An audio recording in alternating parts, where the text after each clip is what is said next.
오늘 말씀 이사야서 62장입니다. 1절에서 12절까지 보는데 우리 6절과 7절을 읽겠습니다. 6절과 7절. 이사야서 62장 6절과 7절입니다. 6절과 7절.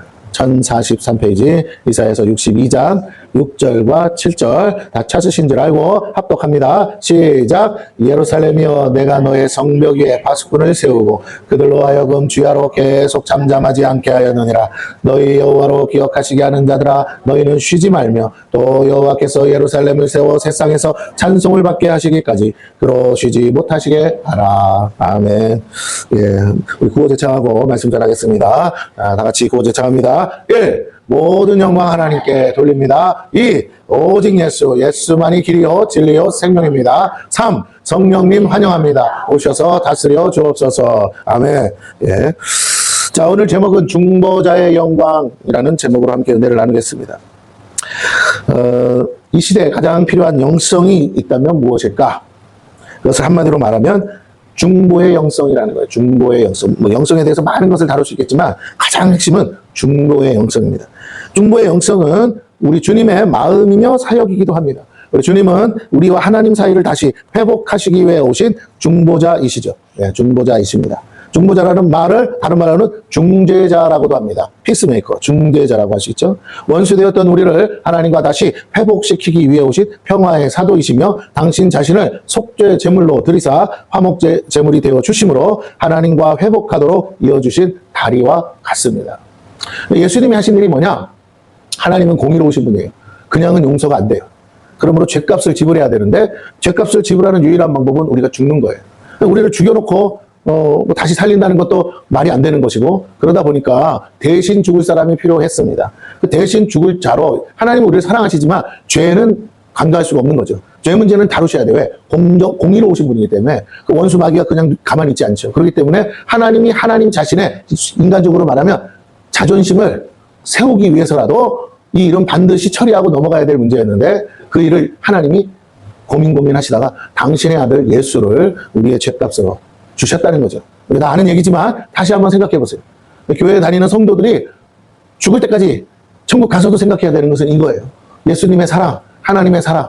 이걸 영원토록 찬양하는 거기 때문에 이걸 생각하지 않고 자꾸 그거 다 아는 거예요. 그거 다 아는 거예요. 여러분 구원받는 문제인데 어떻게 이걸 다 안다고 넘어갑니까? 알아도 계속 생각해야 돼요. 계속 묵상하셔야 돼요. 그 깊이와 넓이와 그 길이와 높이를 깨달을 때까지 하세요. 그 사랑이 얼마나 위대한지를 알 때까지 우리는 묵상하셔야 될 줄로 믿습니다. 할렐루야. 옆 사람에게 계세요. 알아? 시작? 한번 해보세요. 너 알아? 하나님 사랑이 얼마나 큰지 아냐 말이에요. 모르니까 아직 우리가 허접하게 사는 거예요. 알면요 절대 이렇게 살 수 없어요. 알면요 절대 이 정도로 우리가 멈출 수 없어요. 하나님 사랑을 알면 절대로 우리가 이 정도로 사는 것을 만족할 수가 없어요. 나 이 정도 살면 됐어요. 피곤하고 아유 귀찮고 날도 춥고. 근데 우리가 사랑을 깨닫지 못해서 그래요. 다른 거 깨달으려고 애쓰지 마세요. 자꾸 다른 거 깨달으려니까 힘든 거예요. 사랑, 하나님이 나를 얼마나 사랑하시는지, 예수님이 나를 위해서 얼마나 사랑하셨는지 그걸 깨달으세요. 그걸 묵상하세요. 그걸 잠시도 잊지 말아야 돼. 그걸 잊으려고 하는 자체가 그게 문제야. 여러분도 사랑하는 대상이 있으면, 사랑하는 사람이 있으면 그 사람이 나를 잠시도 안 잊고 사랑해 주기를 바라잖아요. 잠시도 나를 기억에서 사라지지 않고 기억해 주기를 바라듯이 우리는 하나님을 그렇게 사랑해야 돼요. 끊임없이 그 사랑을 계속 노래하고. 세상은 온통 남녀 간의 사랑을 죽을 때까지 지금도 노래 가사는 맨 그거밖에 없잖아요. 그죠? 뭐 건설적인 거 별로 없어. 다 그런 노래야. 찬양도 똑같아요. 하나님 사랑, 예수님 사랑. 온통 그거예요. 온통 사랑으로 물드는 거예요. 우리가 끊임없이 그 사랑의 맛을 봐야 되고 그 사랑이 얼마나 좋은지 느껴봐야 되고 예수님이 하나님 사랑이 나를 얼마나 사랑하시는지를 여러분이 날마다 삶 가운데 숨소리 하나 속에서도 하나님의 사랑을 체험할 수 있기를 축원합니다. 할렐루야. 애기가요 새근새근 자면서 숨소리 그거 들으면 엄마는요 그냥 녹아요. 이게 어떻게 내 뱃속에서 나와서 이뻐 죽겠는데 숨 새근새근 건강해 자는 모습 아이고, 안 본 사람, 지금 여러분 얼굴 표정 보니까 벌써, 옛날이 다 잊어버렸어. 뭐, 자든지 말든지, 이 새끼, 안 그래요. 뱃속에서 나왔는데, 나와서 품에 안겨서 새근새근 자는 숨소리가 들린다니까? 그거 보고 아무런 감정이 없고, 그러면 그건 그냥 좀비야, 좀비. 그런 사람은 그냥 좀비야. 살 이유가 없어. 살 필요가 없어. 다른 건 다 몰라도 그 갓난 어린애가 자는 모습을 보고도 감동이 안 와요? 이쁘지가 않아요? 사랑스럽지가 않아요? 근데 그 새끼가 내 새끼야. 그러고도 뭔가 마음에 하나님, 감사합니다. 너무 사랑스러워. 근데 사랑이 막 없다가도 막 솟아나야 되는데 아무 감정이 없어요. 여러분은 그냥 죽은 거라니까. 숨만 쉬고 있지 사실은 사는 게 아니고 죽은 거예요. 살 필요가 없어. 살 가치가 없어요. 내가 이렇게 너무 심하게 말한다고요? 아니에요. 여러분 자신을 점검하세요. 이웃집 애를 보고도 이쁘다는 감정이 없다면 여러분은 감정이 이미 메마를 정도로 메말라서 그냥 죽어도 돼. 그 시간에는. 당장 죽어도 아무도 아쉬워하지 않아. 왜? 뭐 그런 인간적인 게 하나도 없으니 뭐하러 살아. 그런 마음으로. 그잖아요. 애를 보고도 아파트 엘리베이터에서 애를 보고도 반갑게 맞아주고 이뻐해줘야 될 줄로 믿습니다. 아멘? 아니면 이렇게 돌아다니는 애들 말고 그 뭐죠? 유모차에 있는 깐난 애기 있잖아. 그런 애를 보고도 이쁘지 않다면 그거 진짜 옆 사람에게 해주세요. 너도 인간이냐? 시작? 그 인간 아니지. 사람이 사람으로 태어나서 어떻게 그럴 수 있어? 아무리 약해도 지 새끼는 좋아한다는데 그러면 안 돼. 내가 애를 낳든 안 낳든 그거랑 상관없어요. 그 생명체를 보고 집구석에 있는 강아지도 내 새끼 하면서 아주 그냥 나 그거 어떻게 뽀뽀하고 사는지 몰라. 혓바닥을 서로 주거니 받거니 하더라고. 여러분들 근데 그 개새끼랑 뽀뽀한 그 입술로 다른 애를 막 뽀뽀를 하는데 내가 그거 보고 막 기겁을 했어. 그 개 키우는 집 그러잖아요. 방금 전에 뭐라고요? 개가 막 혀로 핥으며 같이 핥으면서 하다가 누가 사람이랑 또 막 뽀뽀를 하더라고. 내가 그거 보고 막 뒤집어졌잖아요. 여러분. 뭐 사랑은 아무 이상 없으니까 걱정은 안 하지만 문제는요. 그럼 사랑하니까 그게 가능해지는 거야. 사랑하지 않는데 어떻게 그게 가능해져요? 그런데 내가 유튜브에서 봤는데 그 개가 그 주인이 막 좋아서 뽀뽀하기 전에 뭐 했냐고요? 주인이 안 보는 사이에 똥을 핥아먹었어. 똥을. 그거를 유튜브에 찍어놓은 거야. 그거를 본인은 몰라. 근데 시청자는 알아. 그러니까 그게 무슨 말인지 아시겠죠? 개는 여러분 절대 뽀뽀하지 마세요. 개가 하는 짓이 뭐예요? 시간 나오면 제 똥구멍 핥은 게 개잖아요. 그러니까 그 혓바닥으로 뭘 핥고 다니는지 모르는데 이쁘지만 그렇게까지는 하지 마. 근데 삼촌 보러 간다. 강아지 하나도 이뻐가지고 잠시도 눈을 못 떼고 그렇게 좋아하는데 사람 새끼 어린 나이를 보고 감정이 여러분 다시 한번 여러분의 마음이 얼마나 상했으면 그 감정이 안 올라와요. 여러분의 마음을 다시 한번 하나님의 은혜로 치유되고 회복되기를 축원합니다. 할렐루야. 인간이 돼야죠. 먼저 어쨌든 사람이 돼야지. 자, 그래서 다시요. 오늘 그렇게 생명 그 하나님이 우리를 그렇게 사랑하시는데 오늘도 주의 하나님은 여러분을 그렇게 바라보고 계셔서 정말 눈에 넣어도 안 아플 만큼 이뻐서 좋아 죽는데 우리는 하나님이요? 어디 계신데요? 잘 모르겠고요. 하면서 그렇게 살면 안 돼. 오늘 그 하나님을 향해서 그 하나님은 우리를 얼마나 사랑하고 계신지를 다시 한번 그 십자가의 사랑으로 여러분이 깨닫고 회복되기를 축원합니다. 하나님이 날 사랑한다는 게 느껴지면요. 다른 문제는요. 문제가 되지 않아요. 왜? 사랑하신다는데 뭐가 문제가 돼? 사랑하신다는데 뭘 걱정해요? 사랑하신다는데 뭐가 아쉬워? 다 주님 안에서 다 됩니다. 문제는 내가 믿음이 없는 이유는 그 사랑을 체험하지 못하거나 그 사랑을 내가 체험을 한다는 걸 또 이상하게 생각해요. 뭐 기도하다가 갑자기 뭐가 훅 오는 거 아니요. 예수님의 십자가의 사랑을 한번 묵상해 보시라는 거예요. 나 같으면 그렇게 하겠냐는 거예요. 나도 내 새끼를 위해서 죽으라면 죽는 게 두려운데 하물며 죄인된 우리를 위해서 십자가에 달려 죽기까지 순종하신 그 예수님의 사랑을 인간적으로 정말 대단하잖아요. 그분이 나를 위해서 죽었다는데 여러분이 그게 믿어지든 안 믿어지든 한번 생각 좀 해보라는 거예요. 진짜 그게 나를 위해서 죽어준 거라면 그렇다면 야 이건 정말 대단한 건데 예수님 왜 그러셨어요? 그만큼 하나님이 우리를 뭐 하신다고요? 사랑하신다는 거예요. 자, 그 예수님의 사랑 안에서 우리가 깨달을 때 예수님의 사역이 뭐였다고요? 중보자였어요. 하나님을 위해서 죽어주신 거예요. 대신 멋지게. 하나님은 우리를 구원하고 싶지만 구원할 방도가 없어. 근데 아들이 저요 하면서 뭐라고요? 제가 죽어드리면 안 될까요? 네가 죽기를 바래서는 아니죠. 그러나 네가 정말 죽어줄 수 있어? 그래서 제값을 지불하겠다는 거죠. 죽어주려면 어떻게 해야 되느냐? 신이 죽을 수는 없잖아요. 인간의 몸으로 다시 태어나 자기의 영광을 다 버리고 자기의 그 모든 보좌를 버리고 신분이 한순간에 정말 별 볼일 없는 죄인의 형상으로 몸으로 낮아져서 이 땅에 오셔야 되는데 신이신 하나님이 인간의 육체를 입고 이 땅에 와서 그것도 그냥 멀쩡한 사람이 아니라 뭐라고요? 어린 갓난 아이로서 신이 생각해보세요. 하나님이 인간의 손에 의해서 돌봄을 받고 자라고 그 속에서 키워져서 나중에 우리를 위해서 죽을지언정 그렇게 자라는 시간들을 가지셨다는 거죠. 연약할 대로 연약하고 보잘것없는 생명체로 오셔서 우리 인류의 죄를 대속하는 대속 제물이 되어주려고 오셨다는 거예요. 여러분 이게 중요합니다. 철저히 사람으로 오셨고 사람으로 살다가 사람으로 죽으시고 우리의 모든 죄를 죄 없는 분이 짊어지고 가셨다. 그래서 누구보다도 우리에 대해서 잘 아시고 우리와 같은 삶을 사셨기에 우리의 연약함도 아시고 우리가 왜 죄를 지을 수밖에 없는지 우리가 왜 이렇게밖에 살 수 없는지 우리가 변명하지 않아도 예수님은 다 알고 계시다는 거예요. 예수님 앞에서 변명할 필요 없어요. 예수님 아시죠? 제가 왜 이러고 사는지 정말 답답해 죽겠어요. 저도 왜 이런지 모르겠어요. 그런데 하나님 봐주세요. 내가 너를 위해 죽었노라 걱정하지 마라. 이게 깨달아져야 돼요. 내가 너를 위해 죽었노라 염려하지 마라. 내가 너를 위하여 죽었노라 걱정하지 마라. 다 너는 나만 믿어. 내가 다 해결해 줄게. 영원한 삶, 영생의 문제를 우리의 도움을 하나도 받지 않으시고 당신 우리가 할 수 있는 것도 없어. 도와줄 것도 없어요. 당신 스스로 다 짊어지고 가신 분이 뭔들 안 들어주겠어요. 아들까지 내어주신 분이 뭔들 못 들어주겠어요. 문제는 하나님 그거 왜 이렇게 안 들어주세요? 왜 이렇게 안 해결해 주세요? 왜 이렇게 더디게 해주세요? 내가 아직도 그 사랑을 너무 깨닫지 못하는 거예요. 자식이 부모 돈 벌어다가 부모 좋은 옷 입히고 따뜻한 밥 먹이면 다 그게 자식 된 돈이 다 한 게 아니라니까요. 부모가 자식한테 원하는 게 너 고생해서 이 추운데 나가서 일해가지고 나 밥 먹이려고 쌀 사오고 물론 고맙지만 자식 고생하는 걸 원하는 부모가 어디 있겠어요. 설령 그걸 못하더라도 상관없어요. 지난번에도 말씀드린 것처럼 어느 사모님 중증 얘도 자기 애를 가진 아들을 두고 남편은 죽고 교회는 불타가지고 지금 다시 본인이 좀 신학해가지고 교회를 세우셔서 이제 하고 계시지만 늘 강대상 옆에다가 그 아들 여러분 유튜브 보면 나오잖아요. 그거 보셨을 거 아니에요. 눕혀놓고 예배 드리는데 생각해보세요. 그 어미 된 목사님의 마음이 뭐겠어요? 걔가 뭘 할 수 있겠어요? 아무것도 못해. 듣기는 알아들어. 정신이 있어서. 근데 완전히 중증 환자예요. 근데 누워있는 그 아들 원하는 건 뭐예요? 아들아 나 살아있는 너가 너도 끝까지 좀 살아라. 안 죽고 살아있는 것만으로 뭐라고요? 더 감동이 없으신 것 같아. 뭐 그건 그거고 저건 저건 아니요. 생각을 해보세요. 자식한테 뭘 바라겠냐고요. 그 자식이 나가서 뭔 돈을 벌어와. 아무것도 하서 엄마가 도와주지 않으면 똥오줌도 못 가려는 자식인데 뭘 하겠어요. 그런데도 생각해보세요. 그 남편 있고 자식 하나 있는 목사님이 하나님을 바라보고는 있지만 그나마 그 자식이 있기에 안 죽은 거예요.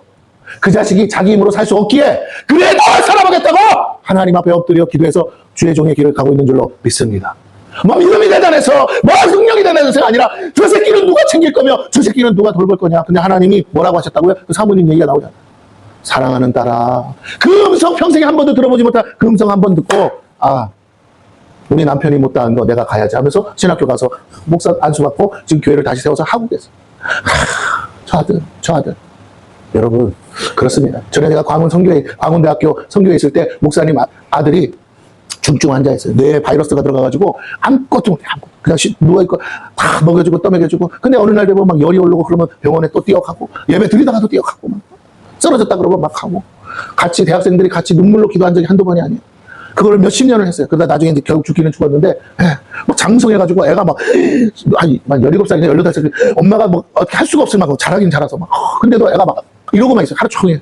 가끔 눈이 마주쳐서 대화하는 게 좀 목사님 밤낮으로 기도하고 밤낮으로 막 뭐 이렇게 무슨 산기도 다니는 그런 분이 아니야. 목사 아들인데도 그렇게까지 열심히 안 살았어요. 선교사 하려고 하다가 그 아들 때문에 발목이 잡혀서 선교사 못 가고 대학교 캠퍼스 선교를 시작하셨는데 그 아들 한번 살려보겠다고 결국 데려가셨지만 그 덕에 그 광운대학교에 수많은 청년들을 여러분 그들에게 복음을 전하고 그들을 섬기고 그 영혼들을 자기 자식처럼 생각하면서 지금도 하고 계세요. 지금 다른 거 다 떠나서 하나님 앞에 매달린 거지. 하나님은 아세요. 그 자식 하나가 너를 살린다.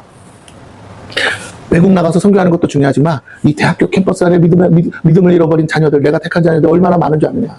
앞서 한 목사님이 했던 거를 이제 도와주다가 바통을 받은 거예요. 사실은 그냥 가려고 했는데 그분이 또 이제 저를 발목을 잡고 거기서 같이 하자고 하다가 제가 도망왔어요. 사실은. 근데 뭐 제가 대학교 캠퍼스 사역의 적성은 아니니까. 근데 중요한 건요. 여러분 한번 생각해 보세요.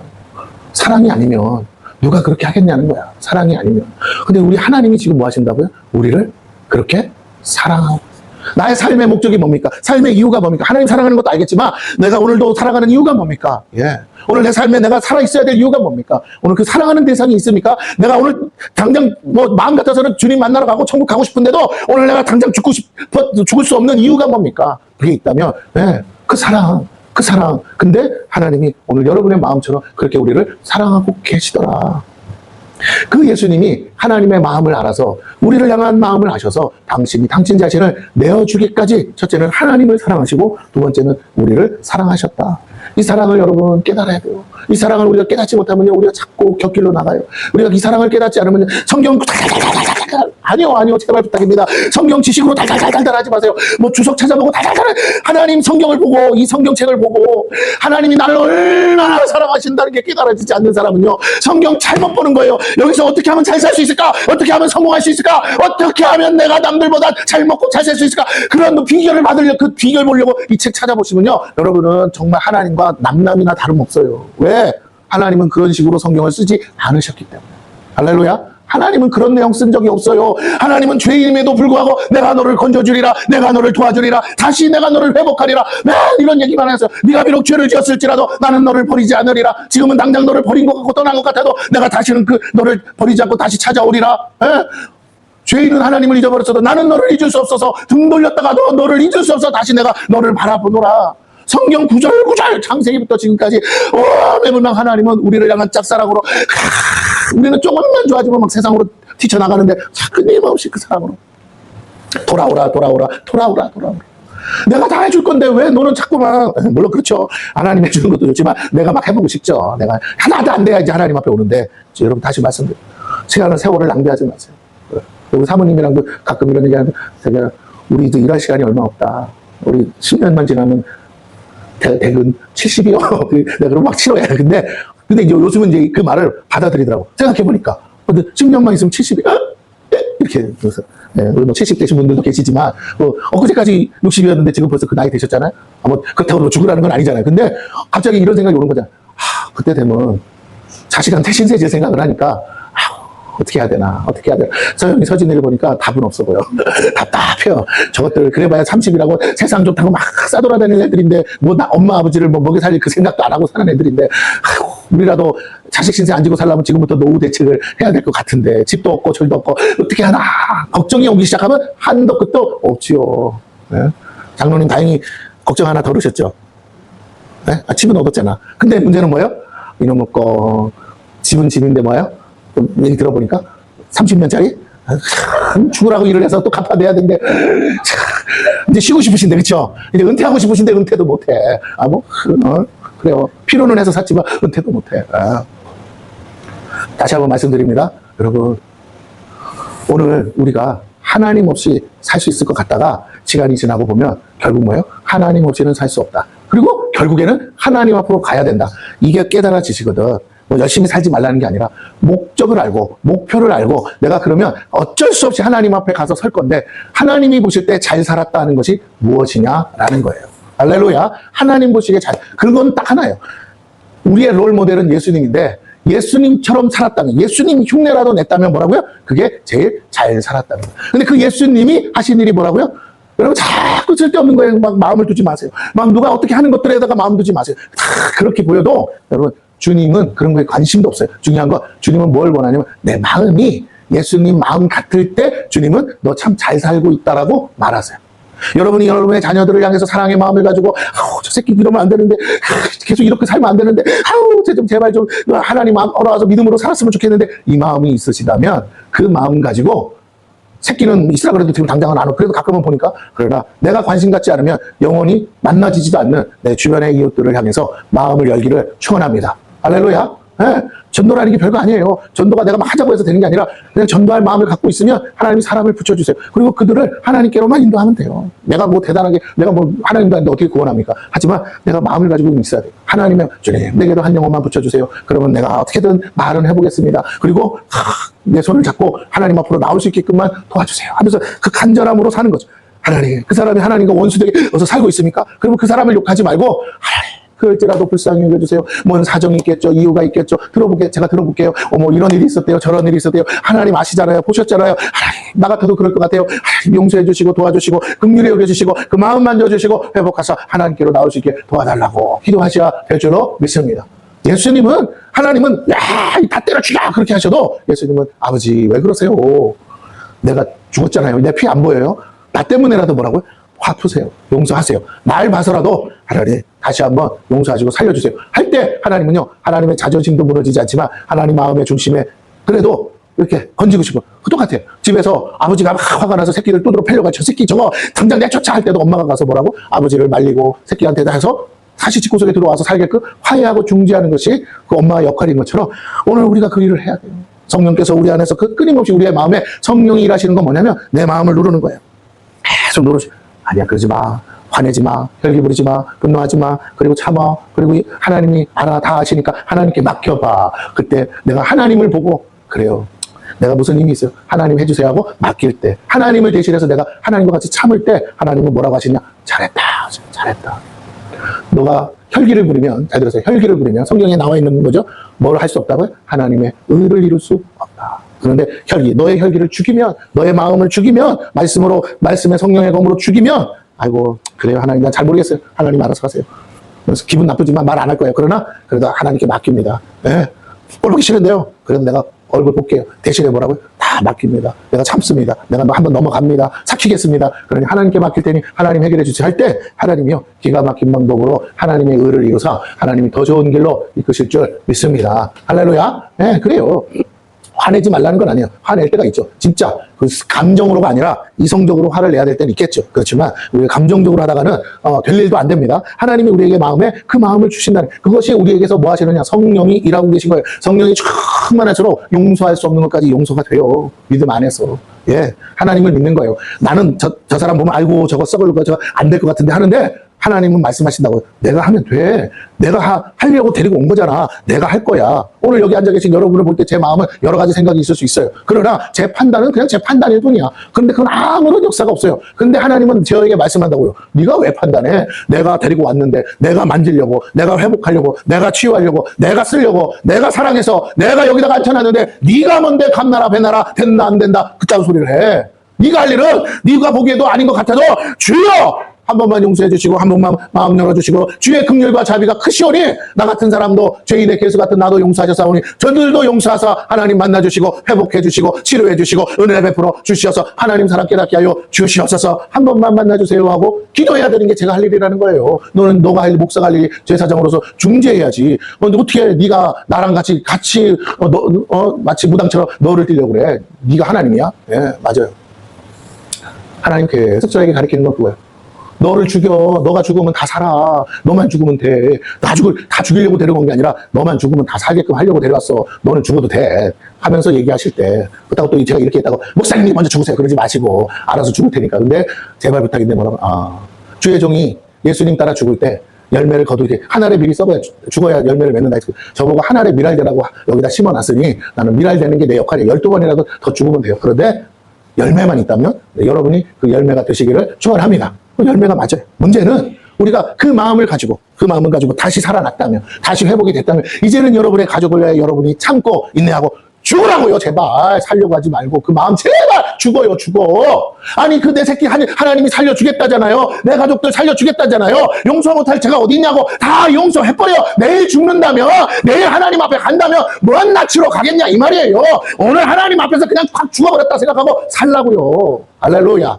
그냥 다 잊어버려. 오늘 죽는다 그러는데 오늘 숨이 헐떡헐떡 넘어가는데 용서 못할 게 어디 있고 이제 못 잊을 게 어디 있어요. 그 순간에도 나는 죽어도 용서 못해. 그 용서 못한다는 그 말이 죄라고요. 그래서 어떡한다고요? 지옥 간다고. 제발 부탁이니까 어떡하시라고요? 이제까지 열심히 예수 잘 믿고 살다가 막판에 나는 죽어도 용서 못해. 그리고 혈기를 부리고 죽으면 그게 어떻게 하나님의 구원의 역사가 일어나겠어요? 그래서 그러지 마세요. 죽을 줄 아는 사람도 죽기 전에 뭐라고요? 원수까지도 다 용서하고 죽는다잖아. 그런데 왜 우리가 그렇게까지 악바리로 사냐고요? 그러냐고요. 예, 세상에 용서 못할 죄는 어디 있습니까? 없어요. 다 용서할 수 있어요. 왜? 나도 용서받고 사는데. 여러분이 막 그렇게 의로웁니까? 여러분도 하나님 지금 용서하고 계신데. 그래서 천국 백성 만드시겠다는데. 뭔 놈은 꼭 그렇게 의로워가지고 용서를 못한다고 그래요. 그냥 지금부터 생각하세요. 나를 위해서가 아니라 나는 용서 못하겠는데 새끼들을 보니까 새끼들을 위해서라도 뭐라고? 그래, 다 용서하고 가자. 그래도 아버지가 다 용서했다는 거 한 번만 보여주자. 그래도 엄마가 다 용서했다는 거 한 번만 말해주자. 라고 하면 그러면 자식들은 그 용서받은 것 때문에 다시 소망을 가지고 다시 일어서서 살아요. 그러나 우리 엄마 아버지 죽을 때까지도 그걸 용서를 못하고 그러고 돌아가셨어. 아이고 잘 죽으셨어. 진작에 돌아가시지. 이렇게 맨날 죽은 다음에 얘기가 나와서야 되겠냐 이 말이에요. 그래도 우리 엄마 아버지 때문에 나도 고생했지만 그래도 돌아가시기 전에 나한테 내 손 붙잡고 아무개야 미안하다. 엄마가 잘해보는데 너밖에 안 돼서 속상한 거 있으면 다 풀고 내가 다 잘못했다. 그러고 가면 얼마나 좋아. 그러고 가면. 그게 예수쟁이고, 그게 하나님 사랑이고, 그게 정말 이 신앙생활을 하는 사람이죠. 그 말, 죽기 전에라도 할 마음을 준비를 하세요. 자식들 불러다 놓고, 그래도, 그래, 애미가 다 잘못했다. 애미가 다 잘못했다. 너희들은 나처럼 살지 말고, 그래서 예수 믿고 난 천국 갈 테니까 같이 천국 올라, 너희도 예수 믿고, 잘 살았으면 좋겠다. 내가 하늘나라 가서 기도해 줄게. 하고 가시면, 얼마나 좋겠어요. 아무도 없이 그냥, 나는 간다. 아무 말도 없이 휙 가버리면 되겠냐고요. 그러면 안 되지. 그러면 안 되잖아. 그래서 다시 부탁을 드립니다, 여러분. 네.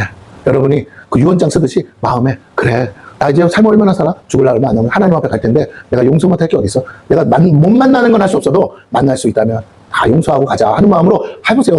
그랬는데도 10년을 더 살게 해주고 20년을 더 살게 해주면 감사한 거지. 왜? 용서하고 다 풀고 원수가 없이 사는데 얼마나 행복하겠어요. 할렐루야. 여러분 맞습니까? 옆 사람에게 계세요. 그냥 다 잊어버립시다. 시작. 빨리 지금요. 젊은 청년이라도 상관없어. 지금부터 다 잊어버려. 아빠가 잘못한 거 있어도 뭐라고? 잊어버려. 그리고 80년을 살아. 그게 낫지. 그잖아?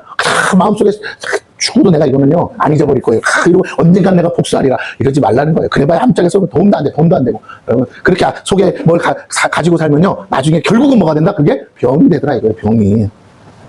하나님께 나아가는 다리가 끊어졌으나 주님으로 인해 다시 연결되었고 하나님께 나아갈 수 있게 됐어요. 예수의 보혈은 우리의 죄값이며 우리를 거룩하게 하는 의의 옷이 되었습니다. 이 은혜가 오시는 하나님과 우리 사이의 회복은 불가능해요. 그러기에 주님이 하신 중보 곧 중재자의 역할은 당신 자신을 희생하신 결과물입니다. 즉 중보자의 영성은 자신을 내어주는 헌신과 자신의 생명을 값으로 지불한 희생이 함께 있었기에 가능한 거예요. 내가 사랑하는 사람이 아프고 힘들고 주변에서 고난 가운데 있다고요? 여러분 그때 내가 어떻게 반응하는지를 보면 알아요. 내가 그 사람들에서 눈물이 안 나오고 그 눈물로 기도가 안 나오고 그들을 위해서 마음이 막 졸여서 잠도 안 오는 그런 마음이 있다면 여러분은 그래도 정상. 근데 너는 너 나는 나 에이 몰라 뭐 지가 알아서 하겠지 하고 그냥 다리 뻗고 자는다. 그러면 지금 살았으나 죽은 자랑 같은 거예요. 하나님 사랑 뭔지도 몰라. 교회 다닌다고 답이 아니라니까요. 이건 우리 깨달아야 돼. 정말 깨달아야 돼. 그렇죠. 내 삶에 내가 사랑하는 사람들이 고난 가운데 있어서 내 마음이 힘들고 어렵다고요? 하나님 사랑을 가르쳐주기 위한 과정이에요, 과정. 그 사람의 고난은 고난이지만 어쨌든 그 속에서 내가 내가 저 사람을 위해서 눈물로 하나님 앞에 기도가 안 나온다면 그 문제가 있는 거예요. 그 시간에 왜 하필 하나님 왜 나한테 이런 사랑하는 사람들이 힘들고 어려워요? 그러면 그때 빨리 하나님의 마음을 당신의 아들을 내어주신 하나님의 마음을 가지고 기도해보세요. 금방 하나님이 일으켜 세우시고 회복하십니다. 그거를 가르쳐주고 싶으신 거예요. 내가 너를 이렇게 사랑한다는 걸 알려주려고 내 주변에 내가 가장 사랑하는 사람을 아프게 하는 거예요. 여러분 제발 부탁드립니다. 깨달으시면 돼요. 하나님 사랑만 깨달으면요 굳이 그런 어려움 안 주셔도 돼요. 근데 문제는 우리가 자꾸 잊어버리니까 우리 삶의 주변이 자꾸 힘들어지는 거예요. 어려워지는 거예요. 중보자의 영성은 자신을 내어주는 헌신과 자신의 생명을 값으로 지불한 희생이 함께 있었기에 가능하죠. 그런데 이 중보자의 영성은 희생과 헌신에서 끝나지 않고 끊임없는 간구와 도구 그리고 기도를 통해 완성되었다는 걸 알아야 합니다. 주님은 당신 자신을 내어주시기 전에 먼저 뭐 하셨죠?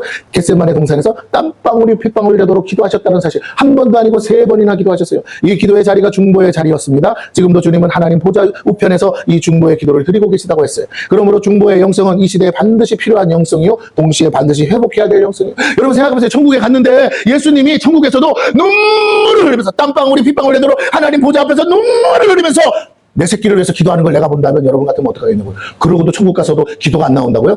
그거는 천국 갈 사람이 아니, 천국 갔는데도 그건 비정상이지. 그 사람은 당장 지옥 가는 게 맞는 거야. 아니 내 새끼를 위해서 주님이 눈물로 기도하는 걸 하나님 보좌 앞에서 내가 보고 있는데도 내가 기도가 안 나온다고요? 여러분 같으면 내가 진짜 이거 그쵸? 말이 안 되잖아. 천국에 합당하지 않은 사람인 거야. 솔직히 그런 사람 보지도 못하겠지만 내가 보고도 아무 반응이 없다고요? 뭔가 이상한 거죠. 뭐 천국에 있는 성도들이 반응 안 하진 않겠죠. 정말 내가 땅에서 해결 못하고 온 새끼가 있어. 아직도 망나니로 사는데 우리 주님이 나 대신 눈물로 기도하고 있어. 나도 주님 뒷다리 붙잡고 옆에서 뭐라고요? 주님 제발 나는 다시 지옥 보내도 좋으니까 내 새끼만은 이 좋은 천국에 오게 해주세요라고 같이 중보하며 기도해야 될 줄로 믿습니다. 천국에 아무리 슬픔이 없다고 해도 무슨 눈물은 있다? 중보에 눈물은 있는 줄로 믿으시기 바랍니다.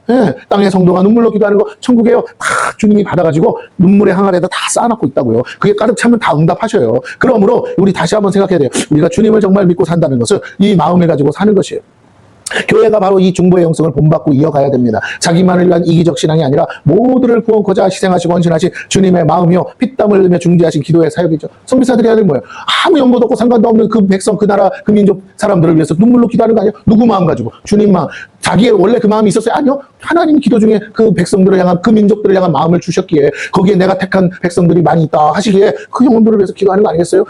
할 수가 있는 대로 저 죽어가는 인생들 중에 누군지는 모르지만 나의 손에 걸려서 한 영혼이라도 구원할 수 있도록 나를 사용해달라고 마치 낚시꾼의 낚싯대와 같이 하나님 나를 그 도구로 써주세요 하고 몸을 바쳐서 쓰임받고 하나님 앞에 자기 자신의 인생을 다 내어드리는 거 아니겠냐 이 말입니다. 하나님 마음을 깨닫고 그 마음에 합당한 기도를 드림으로 기꺼이 자기 자신을 내어주실 수 있었다는 것이죠. 기도는 내 마음만을 전하는 것이 아니라 하나님의 마음을 깨달아 그것을 위해 간구하고 영혼들을 위해 도구하며 언약이 성취되도록 구하는 것이다 라는 거예요. 여러분 벌써 시간 다 가버렸네요. 자, 이제 오늘 말씀, 본문을 좀 봐야 되는데, 중보의 영성이 뭔지 한번 살펴보고, 중보자의 영광은 또 뭔지 한번 나누겠습니다. 오늘 저와 여러분은 주님의 몸된 교회로서 주님과 함께 이 중보자의 반열에 올라서 중보의 사명을 감당해야 합니다. 하나님께 무릎 꿇는 사역만큼 가장 귀한 것이 없어요. 이 중보의 기도가 가장 강력한 기도라는 것을 깨닫고 함께 사명 감당하시는 저와 여러분이 되시기를 축원합니다. 성교는 갈 수도 있고 못 갈 수도 있지만, 그러나 기도는 언제든 가능한 거예요. 그러므로 우리가 할 일은 성교를 가든 안 가든 이곳에서 그 영혼들을 위해서 기도할 수 있다면 해야 할 줄로 믿습니다. 할렐루야. 아니, 가능한 거잖아. 할 수 없는 건 할 수 없는 거야. 하나님도 그것은 뭘 안 하셔요. 그러나 할 수 있는데 안 한 거에 대해서 하나님이 물으신다고요. 너 그때 기도할 시간 많았는데 너는 왜 내 백성을 위해서 구원해달라고 기도 안 했냐? 하나님 물으셔요. 그래서 우리가 다시 한번 아셔야 됩니다. 1절, 나는 시온의 의가 빛같이 예루살렘의 구원이 횃불같이 나타나도록 시온을 위하여 잠잠하지 아니하며 예루살렘을 위하여 쉬지 아니할 것인즉. 자, 이사야 선지자가 예언을 하는 동안에 61장의 예언들이 있어요. 그런데 그것을 위해서, 그 하나님의 약속이 이루어지기를 위해서 누가 기도하는가를 봤더니 오늘 여기서 말하는 나는 누구냐면 메시아예요. 다시 말하면 예수 그리스도. 그 우리 주님이 오늘 말씀하시는 건데 뭐라고 하느냐? 내가 하나님의 뜻이 이루어지도록 밤낮으로 쉬지 않고 내가 그것을 기도하겠다라고 오늘 주님이 말씀하고 있다는 거예요. 이사야 선지자는 그 음성을 들은 거예요. 주님의 사명은 시온의 의가 빛같이 예루살렘의 구원이 빛나도록 하는 겁니다. 시온의 의와 예루살렘의 구원은 곧 중보자이신 주님의 희생과 헌신을 말하고 당신은 십자가에 되어주신 사건을 의미해요. 그 결과 속죄제물을 통한 죄사함과 화목제물을 통한 구원의 역사가 이루어졌습니다. 그것을 위해 주님이 하시는 일은 잠잠하지 않고 쉬지 않겠다고 하세요. 오늘 핵심이 이거예요. 그 일을 대신 죽어주신 그분 자체가 그 일이 이루어지게 해달라고 하나님은 나를 제물 삼아 제발 그 영혼들 하나님 울지만 마시고 하나님 앞에 기도하는 거야. 아버지 제발 울지만 마시고 어찌할 거 누가 우리를 위하여 갈 거. 그때 이사야가 그랬죠. 주여 내가 여기 있사오니 나를 보내소서. 똑같이 우리 주님도 하늘에서 어찌할 거 할 때 주님이 주여 내가 여기 있사오니 나를 보내소서 해서 이 땅에 내려오셨다는 거예요. 그것을 위해서 밤낮으로 쉬지 않고 기도하셨다는 거예요. 우리 주님이 제발 나 좀 보내줘요. 언제 가면 됩니까? 예. 그 일이 이루어지기까지 쉬지 않는 것인데 그 일이 바로 잠잠하지 않고 기도하는 것이죠. 자, 2절 3절 봅니다. 이방 나라들이 내 공의를 무당히 내 영광을 볼 것이요 너는 여호와의 입으로 정하실 새 이름으로 일컬음이. 여기서 너는 우리를 얘기하는 거예요. 너는 또 여호와의 손에 아름다움과 내 하나님의 손에 왕관이 될 것이라. 뭐예요? 하나님께서 우리를 회복하신다는 거죠. 내 공의와 내 영광은 이스라엘의 공의와 예루살렘의 영광을 말하고 여호와의 손에 아름다움과 하나님 손에 왕관도 동일한 뜻이에요. 한마디로 말하면 뭐예요? 무너진 이스라엘을 회복하시겠다는 거예요. 이 육적인 이스라엘을 근데 말하는 것만이 아니에요. 궁극적으로는 영적 이스라엘인 우리 모두를 말하고 교회된 우리를 의미하는 것이에요. 교회를 통해서 하나님은 이 땅에 죽어가는 영혼들을 살리시겠다, 회복하시겠다, 하나님의 영광의 면류관으로 삼으시겠다고 지금 말씀하고 있습니다. 우리 모두가 하나님의 영광의 면류관이 된다는 거예요. 얼마나 감격스럽습니까? 죄로 인해 하나님과 관계가 단절되고 버림받고 심판받아 죽게 된 우리를 다시 회복하시겠다는 약속이에요. 그 일을 위해서 예수님은 지금도 밤낮으로 기도하고 계세요. 누가 그 일을 하신다는 거예요? 바로 주님이 그 일을 위해 잠잠하지 않고 기도하시며 쉬지 않고 일하시겠대요. 하나님의 언약이 성취되도록 기도하시고 성취될 때까지 쉬지 않으시고 그 일에 참하신다면 우리 주님이 얼마나 사랑스러워하시고 이뻐하시겠냐는 거예요. 지금도 그렇게 주님은 영으로 일하시고 영으로 강구하세요. 내가 길을 가다가도 그 마음이 들어올 때 여러분 기도하시기를 바라요. 어느 누군가와 만남이 있고 대화를 하는데 성령께서 내 안에 저 영혼을 위해서 기도하라는 마음이 올 때 여러분 기도하셔야 돼요. 그러기에 이 약속은 반드시 성취되고 이 약속의 대상인 우리는 주의 은혜 아래서 회복된다라는 거예요. 자, 4절. 여러분 사람을 만날 때 일을 위해서 만나지 말고 저 사람을 오늘 이 일 때문에 만나게 하신 하나님의 의도는 뭘까? 하나님은 저 영혼에 대해서 어떻게 생각하세요라고 초점을 하나님께 두고 한번 만나보세요. 그때 하나님께서 그 영혼에 대한 마음을 주실 거예요. 그 영혼이 구원을 받든 안 받든. 그럴 때 하나님이 나와 이거 이 만남은 우연이 아니야. 네가 기도만 해봐. 그러면 이 만남 그냥 그걸로 끝나지 않고 저 영혼을 살리는 길로 인도한다라고 하실 줄로 믿습니다. 할렐루야. 우리가 자꾸 사람을요 번성번성 만나버리는 거야. 아니요. 한 번 만나고 끝나는 만남이라도 하나님 저 영혼 오늘 나한테 왜 만나게, 내가 오늘 왜 여기 있으며 오늘 저 사람과 내가 왜 이런 대화를 하며 물론 그냥 스쳐가는 인연도 있겠죠. 다시는 한 번. 그러나 어쨌든 뭔가 일로 엮여서 만나야 되거나 같이 음식을 같이 밥을 먹더라도 만남이 이루어졌다면 한 번 더 내 마음에서 성령을 통해서 하나님께 물어보시라는 거예요. 하나님은 왜 이 사람을 나한테 오늘 시간을 내서 만나게 해주셨어요? 혹시 이 사람에게 하실 말씀이 있으면 제가 뭐라고 하면 좋을까요? 아니, 할 말은 없지만 주님 저 사람에 대해서 주님은 어떻게 생각하십니까?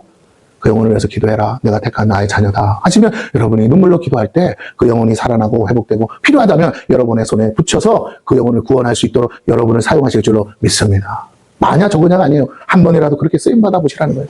4절에서 5절입니다. 다시는 너를 버림받은 자라 부르지 아니하며 다시는 내 땅을 황무지라 부르지 아니하고 오직 너를 헵시바라 하며 내 땅을 필라라 하리니 이는 여호와께서 너를 기뻐하실 것이며 내 땅이 결혼한 것처럼 될 것임이라. 마치 청년이 처녀와 결혼한 같이 내 아들들이 너를 취하겠고 신랑이 신부를 기뻐한 같이 내 하나님이 너를 기뻐하시리라. 예, 처음엔 버렸어요. 심판하셨어요. 징계하셨어요. 그러나 다시 뭐라고요? 다시 회복하시고 다시 받아들이시고 다시 기뻐하시겠대요. 뭐처럼? 신부를 맞는 신랑처럼. 인생에서 가장 아름다운 시기에 치러지는 역사가 결혼이죠. 선남선녀가 만나 사랑하며 가정을 이루는 거예요. 그걸 통해 하나님의 축복인 자녀의 결실까지 맺습니다. 이건 창조의 원리요 하나님 축복의 통로죠. 생육하고 번성하며 땅에 충만하게 위한 유일한 방법이에요. 그러므로 남녀의 연합인 결혼만큼 큰 축복도 없어요. 아담과 하와는 하나님께서 직접 짝지어 주신 존재들입니다. 하나님이 사람을 지으시고 제일 먼저 하신 일이 뭐라고요? 짝을 지어 주셨어요. 그리고 가정을 갖도록 하셨습니다. 그러므로 가정보다 귀한 것은 없는 거예요. 그러면 가장 기뻐하시고 제일 먼저 행하신 일입니다. 그래서 가정, 여러분의 예수를 믿고 다시 해야 될 첫 번째 일은 여러분의 가족들과 여러분의 가정을 회복하는 일인 줄로 믿습니다. 더 나아가 여러분의 가족들이 다 주의 품 안으로 들어오게끔 전도하셔야 된다라는 거예요. 그걸 위해서 기도하셔야 된다라는 겁니다. 그런데 영적으로 이것이 신랑 대신 예수 그리스도와 신부된 교회를 향한 영적 그림자입니다. 진정한 결혼은 예수와 교회가 신랑과 신부로서 하나 되는 것을 의미하죠. 성령으로 하나 되는 것, 이것이 영적 혼례요 결혼입니다. 그 결과 우리를 향해 하나님은 뭐라고 하시냐? 헵시바 또는 퓰라라고 하세요. 헵시바의 뜻이 뭐냐? 나의 기쁨이 그에게 있다. 그러니까 다른 말로 난 너 때문에 살아. 너 없이면 못 살아. 너가 내 유일한 기쁨이야.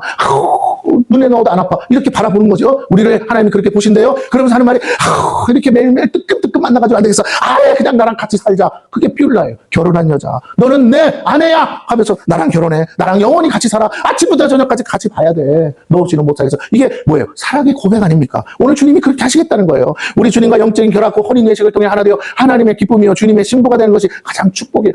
성경이 이렇게까지 하나님이요 우리를 향한 하나님 당신의 마음을 비유하시면서 말씀해 주셔. 내가 너 얼마나 사랑하는지 너 알아? 하면서 예를 들어주시는 거예요. 이 영적인 비밀과 계획을 깨달았다면 우리가 알기로는 우리를 위해 제사하시고 당신을 제물로 내어주신 우리 주님과 영원한 사랑의 관계를 맺고 그 아들을 내어주신 하나님께 영원한 충성을 맹세해야 돼요. 여러분 생각해 보세요. 남편이 뭐 돈을 안 벌어다 줘? 뭐 어쩌고저쩌고 아내가 뭘 안 해줘?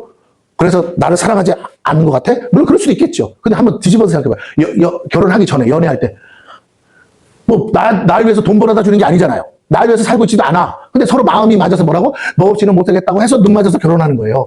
그 사람을 향해서 내가 저 사람이 날 위해서 돈 안 벌어다 주면 난 절대로 결혼 안 해. 야, 누가 유튜브에 나오니 그러더라고요. 100억 없는 남자는 자기 결혼 안 하겠다나? 알고 들었지만 그럴 수도 있겠죠. 그러나 너무 가짜는 소리잖아요.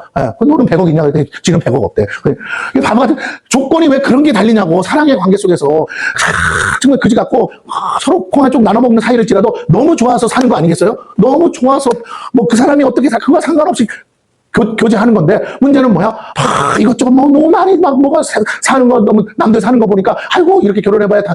여러분 사랑하면 방 한 칸에 살아도 행복하다니까요. 할렐루야. 근데 자꾸만 뭐라고요? 사랑하지 않으니까 99칸에 살아도 서로 얼굴 볼까봐 뭐라고? 피해 다니는 거야. 사람 살아보면 알잖아요. 꼴떡하기 싫으면 뭐라고요? 그 넓은 것도 비좁아 보여요. 언제 부딪힐까? 그런데 사랑하면요. 같은 방 안에 있어도요. 얼굴을 서로 돌리는 것조차 싫어해. 왜?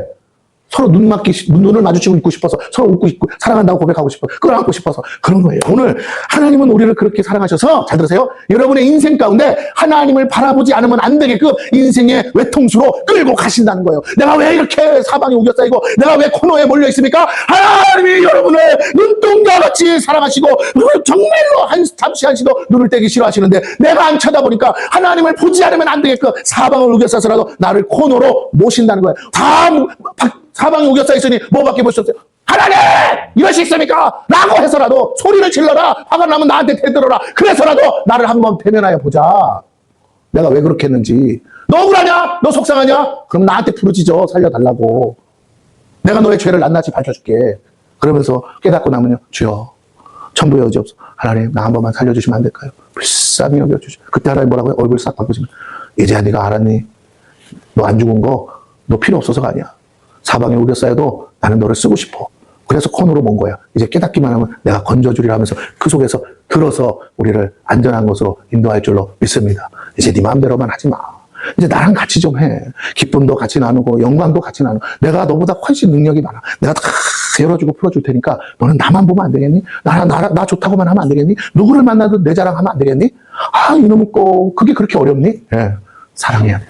사랑하면 응답이 와요. 사랑할 때 응답이 와요. 사랑하려고 할 때 하나님이 반응하세요. 그게 하나님의 우리를 부르시는 코어예요. 핵심 목적이에요. 6절, 7절 다시 봅니다. 예루살렘이여 내가 너의 성벽 위에 파수꾼을 세우고 그들로 하여금 주야로 계속 잠잠하지 않게 하였느니라. 너희 여호와로 기억하시게 하는 자들아. 이 중요한 말이죠. 여호와로 기억하시게 하는 자들아. 너희는 쉬지 말며. 우리를 향해서 또 말해요. 뭐라고? 너희는 쉬지 말래. 왜? 하나님이 잊어버리지 않게 하라는 거예요. 그게 뭐야? 또 하고, 기도는 어떻게 하는 거예요? 또 하고, 똑같은 말 또 하고 하는 거예요? 진짜, 또 여호와께서 예루살렘을 세워 세상에서 찬송을 받게 하시기까지, 그로 쉬지, 하나님이 그 약속을 이루시기까지, 너는 옆에서 계속 떠들어. 알았어, 하나님, 빨리 하고 기도하라는 거예요. 예루살렘의 회복을 위해 주님은 그 성벽 위에 파수꾼을 세우셨다고 말씀하십니다. 어떤 사람이래요? 아이고, 하나님 다 아시지 뭐, 내가 떠든다고 일이 이루어지나? 아니요, 오늘 분명히 말씀하세요. 뭐라고요? 네가 안 떠들면 하나님이 쉬셔. 왜? 나보다 더 떠드는 사람 먼저 들어주느라고. 할렐루야? 뭔 말인지 아시겠어요? 다 사랑하시는데 누구부터 들어준다고요? 급하다는 놈부터 들어줘. 하나님 보실 때는 하나도 다 중요하지 않아. 근데 50보 100보라니까요. 근데 누구부터? 입을 열어서 나요 하고 하나님 나부터요 하고 하는 갈급하고 목마른 사람부터 응답하신다는 거예요. 그렇다면 오늘 저와 여러분이 어떻게 하겠냐는 거예요. 아이고 천하태평으로 뭐 살면 사는 거고 죽으면 죽고 그러지 마시고 하나님 내가 기도했으면 됐을 법한 수많은 응답들이 있었는데 천국 가서 이것도 당신 그때 기도했으면 응답해 주려고 그랬어. 이것도 그때 기도하면 응답해 주려고 그랬다고. 얼마나 후회되겠어요. 내가 그 기도만 했으면 정말 하나님의 은혜 가운데 살았을 텐데 어머나 내가 세월을 다 보내고 살았구나. 다시요. 불평하기 전에 기도하시고 원망하기 전에 기도하시고 걱정 염려하기 전에 뭐 하라고요? 그냥 기도하세요. 계속 걱정이 오면 계속 기도하세요. 그러면 하나님이 들으세요. 예루살렘의 회복을 위해 주님은 그 성벽 위에 파수꾼을 세우셨다고 하세요. 파수꾼은 잠잠하지 않게 하신다는 것은 졸지 않고 지키게 하시겠다는 거죠. 동시에 파수꾼이 할 일은 알리는 거예요. 큰 소리로 적이 오는 것을 알려야 돼요. 그러려면 어떻게 깨어 있어야죠. 그런데 이 파수꾼이 진정 소리쳐야 될 대상은 너 하나님께라는 거예요. 그러므로 하나님께 소리치는 것은 기도를 말하고 파수꾼이 누구입니까? 이것은 영적으로 이스라엘과 예루살렘의 언약이 성취되도록 쉬지 않고 간구하는 중보 기도자들이라는 거예요. 하나님의 귀에 쉬지 않고 우리의 사정을 아뢰는 것입니다. 그 결과 하나님께서 기억하시도록 하는 자들이에요. 무엇을 기억하시게 하세요? 하나님의 언약, 하나님의 약속을 기억나게 하는 것이 중보기도예요. 하나님이 하나님의 약속을 성취하도록 재촉하는 겁니다. 하나님께 강청하며 하나님의 약속을 성취하심으로 의를 이루시도록 하는 거예요. 여러분이 세상 나가서 막 열심히 사는 것도 필요하지만 그것이 전부가 아니라는 거예요. 여러분이 여러분을 향한 하나님의 약속을 안다면 그 약속의 말씀을 가지고 얼마나 기도하느냐가 내가 세상 나가서 열심히 사는 것보다 빠르다는 걸 아셨으면 좋겠어요. 하나님이 한 번만 움직여주면 될 일을 내가 여러분 많은 애들이 쓰는 놀이터에서 쓰는 삽을 가지고 장난감 삽을 가지고 모래를 풀려면 얼마나 힘들어요. 그렇죠? 예? 그런데 아빠가 와서 삽을 한번 속 부시면 훨씬 빠르잖아. 나 더 나가서 포크레인 기사 가서 한번 하지면 얼마나 좋아. 맞죠? 예. 그런 거랑 똑같아. 유튜브에 보니까 어떤 사람이 편의점에 들어왔어요. 그럼 저렇게 이렇게 하는데 그 편의점에 있는 직원이 도와줬어. 이 사람을. 도와줘가지고 이렇게 했더니 그러고 갔어. 그런데 밖에는요 눈발이 날리고 막 눈이 쌓여가지고 그래서 편의점 직원이 와서 눈을 치우고 있었어. 근데 조금 있다가 뭐가 와? 포크레인 차가 오더라고. 그러더니 그 사람이 아까 도와줬다고 고맙다고 그거 일당으로 치면 몇십만 원짜리를 그 앞에 편의점 앞에 포크레인으로 쓱쓱쓱쓱 해보니까 싹 없어지더라고요. 그러니까 다시 편의점 직원이 가서 과자 부스러기 뭐 이렇게 간식거리 가져와서 주고 서로 고맙다고 감사합니다 하고 헤어지더라고요. 얼마나 아름다워요. 네, 그렇습니다. 별거 아닌 것 같은데 우리의 기도가 나중에 우리에게는 더 큰 것으로 보상으로 돌아올 줄로 믿습니다. 할렐루야. 오늘 우리의 작은 친절 하나님 앞에서 눈물로 무릎 꿇고 기도한 기도가 결국에는 상달되어서 약속으로 이루어질 때는 우리의 상상을 넘는 역사가 일어난다는 거예요. 그 하나님이 일을 이루시도록 여러분이 열심히 감청하십시오. 교회는 바로 이 하나님의 구원의 약속이 성취되도록 날마다 쉬지 않고 기도하는 무리들이에요. 우리의 기도가 하늘에 상달되므로 하나님께서 당신의 언약을 기억하시고 속히 약속에 응답하시도록 간구하며 하나님의 의가 이루어지도록 중보하는 거예요. 여러분 제가 계속 반복하는 내용들 왜 하냐? 잊어버리지 말라고. 너무 중요하니까. 신앙생활하면서 단 한 번도 이거를 생각하지 못하고 사는 성도들이 얼마나 많은지 몰라요. 자기의 사명을 깨달으세요. 여러분이 나가서 사람 전도도 못해 괜찮아요. 그런데 뭐라고? 여기서 기도하는 건 모두의 사명이에요. 누구도 없어요. 내가 정말 예수쟁이라면 다른 건 나 못해도 뭐라고? 숨쉬고 있듯이 숨쉬듯이 기도하는 거예요. 죽어가는 영혼들을 위해 중보하고 하나님의 의를 위해 중보할 때 하나님께서 우리의 기도에 응답하사 하나님의 뜻을 이루십니다. 즉 교회는 하나님께서 기억하시게 하며 하나님께서 일하시도록 하는 거예요. 어떤 사람이 기도원에 올라옵니까? 이래도 안 되고 저래도 안 되고 햇방으로 해도 안 되고 도울 사람 안 사람 찾아보고 저 사람 다 안 되니까 그때서 뭐 한다고요? 기도원에 기어 올라오는 거예요. 교회가 없어서가 아니라. 그래도 하나님 살아계시다고 저렇게들 사람들 모여서 기도하니까 그래 우리 교회는 뭐 다 의롭고 다 잘나서 다 잘 사는 거 사람들밖에 없어 보이는데 나도 됐으면 좋겠는데 이놈 먹고 나 같은 교회 다니는데도 쪽팔려. 나는 왜 이렇게 안 되는 거야? 그래서 다 그 비슷비슷한 사람들끼리 와서 무릎 꿇고 기도하니까 뭐 기도를 잘해서 기도를 합니까? 간절하니까 하지. 그래서 와서 하는 거예요. 어떤 사람은 가정이 깨졌다. 어떤 사람은 뭐 남편이 바람을 폈다. 어떤 사람은 새끼가 병들어 누워있다. 오만 잡다한 이유로 올라와서 앉아있는데 어떤 사람이 갑자기 뭐라고요? 말씀 듣다가 은혜 받고 응답 받고 나가서 할렐루야 나 응답 받고 해결됐습니다 하고 오니까 그럼 나도 한번 두드려볼까 하는 거예요. 여러분 교회는 뭐 하는 것이고 기도는 뭐 하는 것이에요? 아무래도 답이 없는 인생이 이제 마지막 지푸라기 짚는 심정으로 하나님이 정말 살아계시다면 한 번만 나 만나주시고 이 문제 해결해 주시면 내가 앞으로 잘할게요 하고 오는 곳인 줄로 믿습니다. 그렇죠? 교회는 하나님께서 기억하시게 하며 하나님께서 일하시러 가는 곳이에요. 그래서 하나님은 내 집은 만민이 기도하는 집이다 하셨어요. 여러분, 다른 정의가 없어요. 내 집은 뭐 하는 곳이라고? 만민이 기도하는 거라. 그럼 다른 거 다 못해도 뭘 해야 된다고요? 기도하라는 거예요.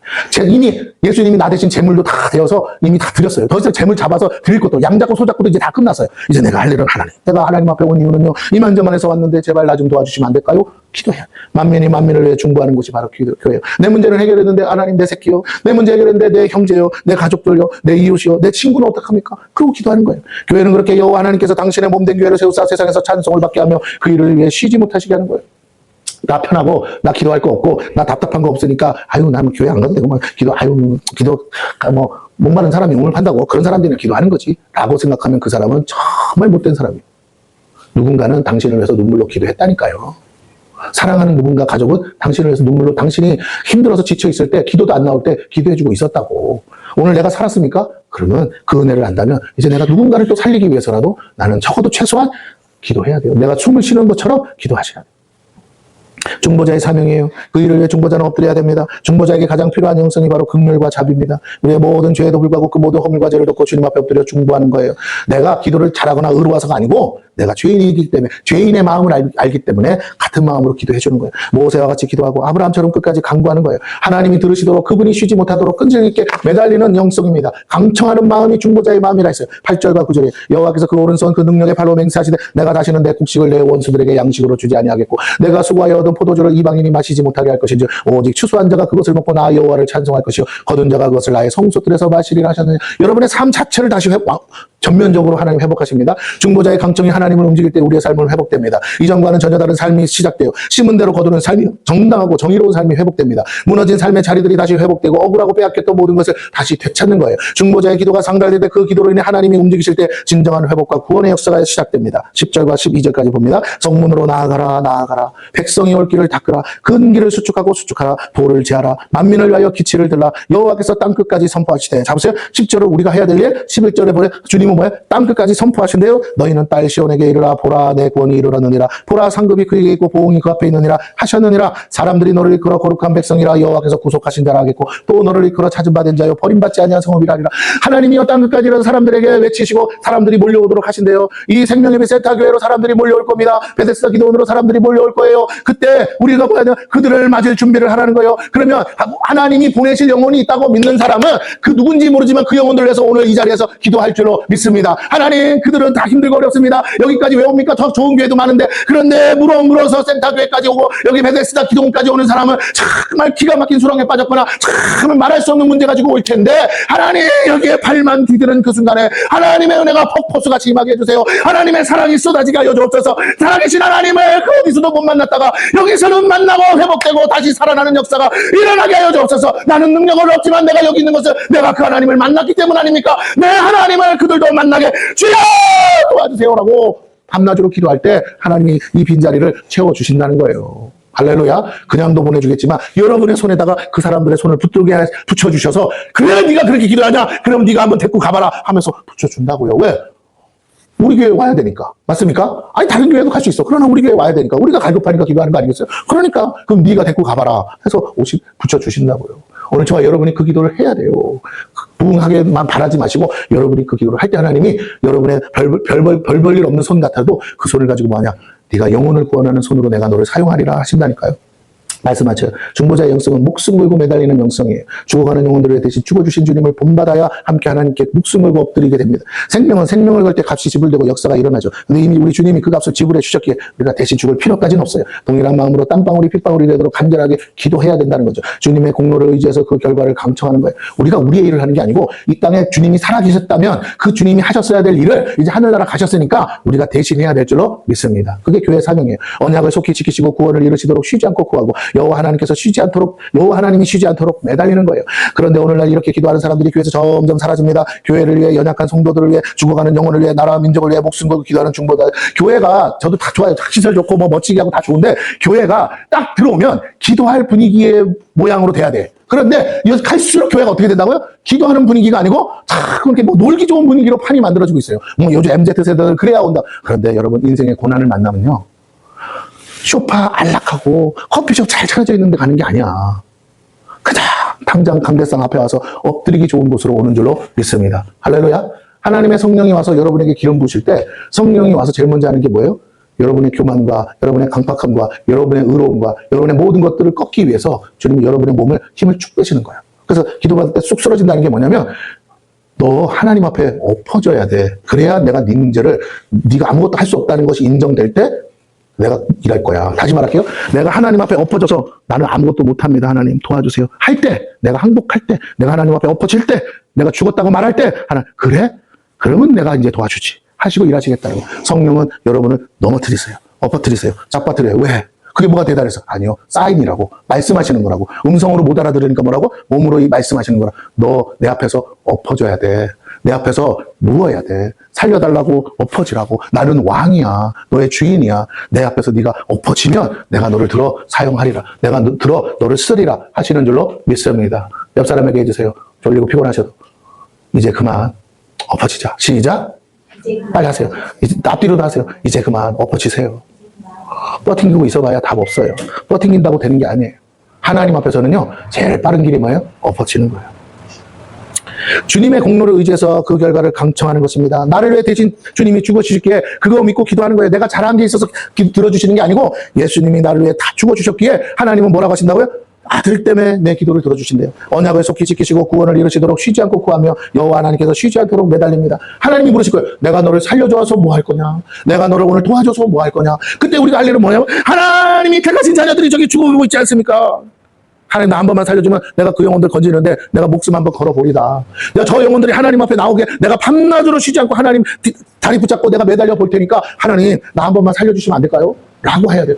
하나님이 원하는 마음은 그거예요. 내가 가서 뭐 어떻게 대단한 게 하는 게 아니라 나 한 번만 살려주면 내가 밤낮으로 부르짖어 하나님을 대신 주님을 대신해서 나도 하나님 붙잡고 하나님이 쉬지 않게 하나님이 주무시지 않게 잠잠하지 않도록 내가 부르짖겠습니다. 제발 나를 살려주신 하나님 저들도 살려달라고 내가 기도할 테니까 나부터 좀 살려주시오 하고 기도하시는 저와 여러분 되길 바랍니다. 오늘날 이렇게 기도하는 사람들이 자꾸 사라졌어요. 그러나 이제 다시 시작해야 됩니다. 교회는 이 중보자의 영성이 다시 회복돼야 됩니다. 여기서부터 하나님의 부흥이 시작하는 거예요. 저부터 시작해서 이 은혜가 강물처럼 흘러가야 돼요. 우리부터 시작해 모든 나라와 열방으로 흘러가야 됩니다. 기도대로 우리는 잃어버린 영혼들이 올 길을 예비해야 돼요. 승리의 개성가를 부를 준비를 하세요. 원수의 손에 사로잡혔던 영혼들이 돌아올 길을 예비하십시오. 만민을 위하여 깃발을 들고 그들이 속히 돌아오도록 알려야 돼요. 이미 승리했다고 알려야 합니다. 하나님께서 우리를 위해 모든 걸 이루셨다고 땅끝까지 알려야 돼요. 그때 구원받은 백성들이 하나님의 거룩한 백성이요 여호와께서 구속하신 자요 하나님이 찾은 바 된 자요 버림받지 않은 자라고 인정하게 될 거예요. 우리를 통해 여호와의 영광을 인정하게 됩니다. 우리를 구원하신 이가 하나님이시라고 모두가 이구동성으로 영광 돌리기까지 쉬지 않는 것이 중보자의 영성이요 우리가 할 일이며 교회가 끊임없이 해야 할 일이고 땅끝까지 증거해야 될 사명이라는 것. 저 베트남에 도시락 하나만 사줘도 영혼들이 18명이 구원받을 수 있었다면 한번 생각해보자고요. 내가 왜 돈을 벌어야 됩니까? 하나님 내가 저 도시락 다 팔 테니까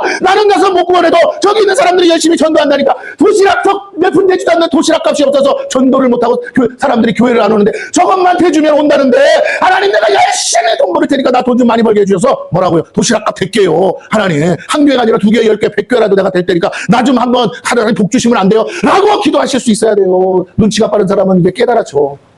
성경 편지를 듣다가도 저게 하나님 뜻이구나. 내가 돈 벌어야 되는 이유가 저기 있구나. 벌어서 좋은 차 사라고 버는 게 아니고 도시락값 되라고 베트남에 1억의 영혼들이 돌아오게 하라고 그 영혼들을 위해서 일하신 하나님이 쉬지 않게 도시락을 계속 되면 하나님이 천사들 동원해서 계속 불러오게 할 거 아니에요. 그 일 잠시도 중단하지 않게 하라고 우리에게 복 주시는 거였구나 라고 깨달을 때 하나님 여러분의 삶의 자리를 푸시고 축복에 그렇게 원하는 돈벼락도 받을 수 있다는 거예요. 이제 다시 일어나 기도의 빛을 바라는 저와 여러분이 되시길 축원합니다. 땅끝에서부터 영혼들이 돌아오는 걸 보게 될 것이 이것이 중보자가 누릴 영광입니다. 하나님의 부흥과 회복을 함께 목도하는 저와 여러분 되시기를 축원합니다.